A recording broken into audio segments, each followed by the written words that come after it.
আজকে মাসের 5 তারিখ স্যালারি পেয়ে গেলাম। স্যালারি পেয়েই প্রথম চলে গেলাম হাজব্যান্ডের কাছে, কারণ তাকে স্যালারির অর্ধেক টাকাটা দিয়ে দিব। তো টাকাটা হাজব্যান্ডের হাতে দেওয়ার পর ও চিৎকার করে বলে উঠলো, এই টাকাটা কেন, পুরো টাকাটা কোথায়? তুমি তো স্যালারি পাও 50,000 টাকার মতো, তাহলে কেন 30,000 টাকা দিলে আমাকে?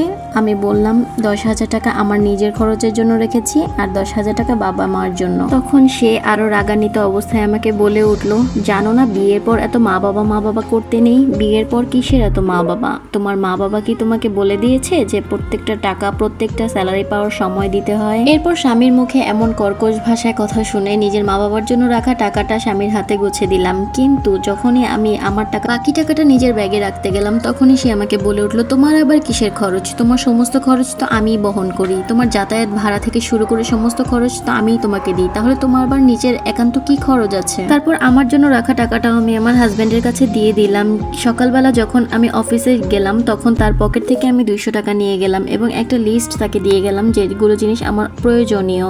আমার অফিসে যাওয়ার যাতায়াত ভাড়া থেকে আমি কিছু টাকা জমিয়ে রাখতাম। আজকে ভাবলাম শাশুড়ি আর মার জন্য 2টা শাড়ি কিনে নিয়ে যাই এই টাকা থেকে। আজকে একই রকম 2টা শাড়ি কেনার পর আমার শাশুড়ির কাছে নিয়ে গেলাম, বললাম তার কোনটা পছন্দ সে যাতে ওটা নেয়। একই রকম 2টা শাড়ি দেখে আমার শাশুড়ি বলে উঠলো, একই রকম 2টা শাড়ি কেন নিয়ে আসলা? আমি বললাম একটা আপনার জন্য একটা আমার মায়ের জন্য। তখন আমার শাশুড়ি রাগ দেখিয়ে আমাকে বলে উঠলো, তুমি জানো না বিয়ের পর কোনো বাবার বাড়ি নেই? তুমি কেন মার জন্য নিয়ে আসলা? বিয়ের পর যখন স্বামীর সংসার হয়ে যায় তখন স্বামী সংসারই সব। বিয়ের পরেও মা বাবার জন্য এত টান থাকলে তো স্বামী সংসারে অমঙ্গল তৈরি হবে। তো আমি আর কিছু না বলে চলে গেলাম মনটা খারাপ করে। এমন করে কয়েকটা দিন পার হয়ে গেল। প্রায় 1 সপ্তাহ পরে দেখি আমার শাশুড়ি দামি একটা শাড়ি নিয়ে আমার কাছে এসে বলল, বৌমা দেখো তো এই শাড়িটা কেমন হয়েছে? তখন আমি তাকে বললাম, এত দামি শাড়ি কোথায় পেলেন মা?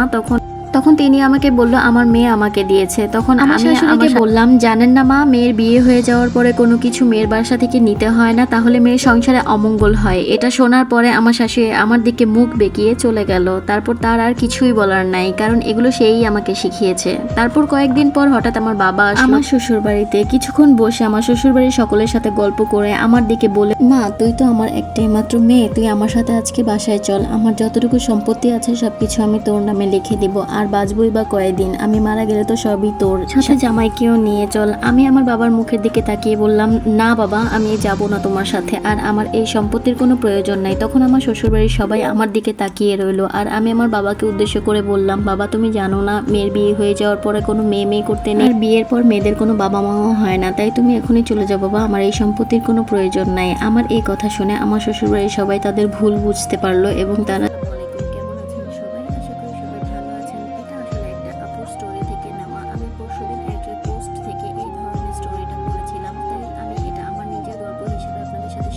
আসলে পৃথিবীতে এমনও অনেক শ্বশুরবাড়ি আছে তারা ঘরের বউদেরকে মনে করে একদম তারা নিজেদের বউ হিসেবেই থাকবে, তাদের কোনো মা বাবা থাকতে পারবে না, এমনটা মনে করে। আসলে এটা করা কখনোই উচিত নয়। আর আমরা মেয়েরাও তাদের কথা সম্মতি দিয়ে সবকিছু মেনে নিয়ে, একটা মেয়েরও যে শখ আহ্লাদ থাকতে পারে তার বাবা মায়ের জন্য, একটা মেয়েরও যে বাবা মার প্রয়োজন আছে সেটাও অনেক সময় তাদের মানতে কষ্ট হয়। যাই হোক, ভালো থাকবেন, সুস্থ থাকবেন। যে আপু ভাইয়েরা আমার পুরোটা স্টোরি দেখেছেন তাদেরকে অসংখ্য ধন্যবাদ।